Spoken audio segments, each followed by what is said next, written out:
वज़ीर आज़म का 5 अहम वजारतां ते महकमे खत्म करने का फैसला। ज़राए के मुताबिक वज़ीर आज़म की जानिब तो कायम किए गए इंस्टीट्यूशनल रिफॉर्म्स सैल ने राइट साइजिंग ते काम शुरू कर दिता। 5 विफाकी वजारतां तो एक हफ्ते सिफारिशात मांग लीतियां गई, जिन्होंने वजारतां तो सिफारिशात मंगियां गई ने NH information technology, Kashmir affairs, वजारत सिफरान, वजारत सनत पैदावार ते वजारत हेल्थ सर्विसेज शामिल ने।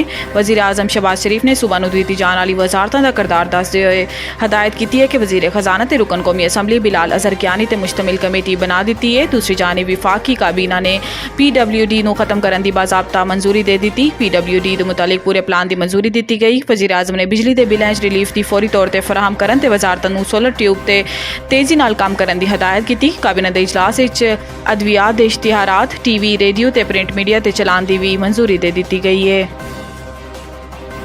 190 मिलियन पाउंड केस परवेज़ खटक ने इमरान खान की मौजूदगी अदालत अपने बयान की किया। 190 मिलियन पाउंड रेफरेंस की समात अडियाला जेल एहतसाब अदालत के जज मुहम्मद अली वड़ाइश ने की। रेफरेंस के गवाह साबिक वज़ीर आला परवेज़ खटक अदालत पेश होए।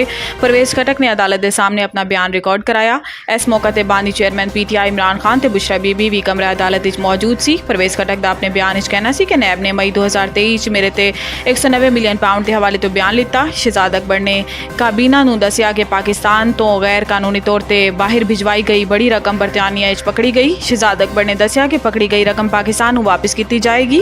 परवेज़ खटक का कहना सी कि रेफरेंस के तफ्तीशी अफसर ने दसिया कि एजेंडे के नाल एक तहरीर भी सी। अज की समात एक गवाह ते जिरा मुकम्मल ते एक गवाह का बयान कलम बंद होया। अदालत ने रेफरेंस की समात 13 जुलाई तक मुलतवी कर दी। APC बुलाने का फैसला किया है। ओपोजिशन जमातों को मुज़ाकरात करना चाहिए ने। ख्वाजा आसिफ ने एक इंटरव्यू किया है कि APC बुलाने का फैसला मुल्की मफाद किया है। ओपोजिशन जमातों को जामिया मुज़ाकरात लई अगे आना चाहिए है। तरक्की लई ओपोजिशन जमातों तो मुज़ाकरात जरूरी ने। वज़ीर दिफा का मजीद कहना सी कि मुल्क के मुख्तलिफ हिस्सों इंटैलीजेंस की बुनियाद पर कार्रवाइयां जारी ने। साडी मुसल्ह अफवाज के जवान मुल्क लई अपनी जाना दे रहे हैं। दहशतगर्दी के खिलाफ जंग अहम कामयाबियां हासिल कीतियां ने। पूरी कौम ते ओपोजिशन समेत सियासी जमातां दहशतगर्दी के खात्मे लई ऑपरेशन अज़म इस्तेहकाम की हिमायत करनगियां। ख्वाजा आसिफ ने कहा है कि PTI नूं मुज़ाकरात की पेशकश की सी, ताहम मैंने दे रहनुमावां ने सियासी मसाइल हल करने लई की गई मुज़ाकरात की पेशकश नूं ठुकरा दिता। इमरान खान ने माजी सिक्योरिटी वजूहात की बुनियाद पर कॉल टेपिंग नूं सराहा सी, ताहम हुण PTI फोन टेपिंग ते तनकीद कर रही है।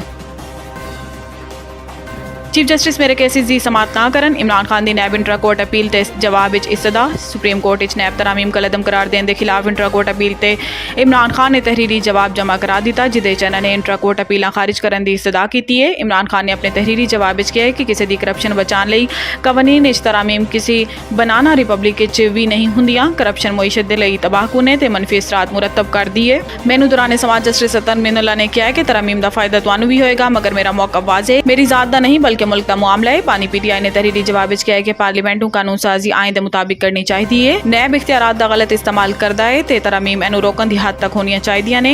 इख्तियारात का गलत इस्तेमाल करने की मिसाल मेरे खिलाफ नैब का तोशाखाना केस है। नैब ने मेरे ते केस बनाने 1 करोड़ 80 लाख का नेकलेस 3 अरब 18 करोड़ रुपए का दसिया।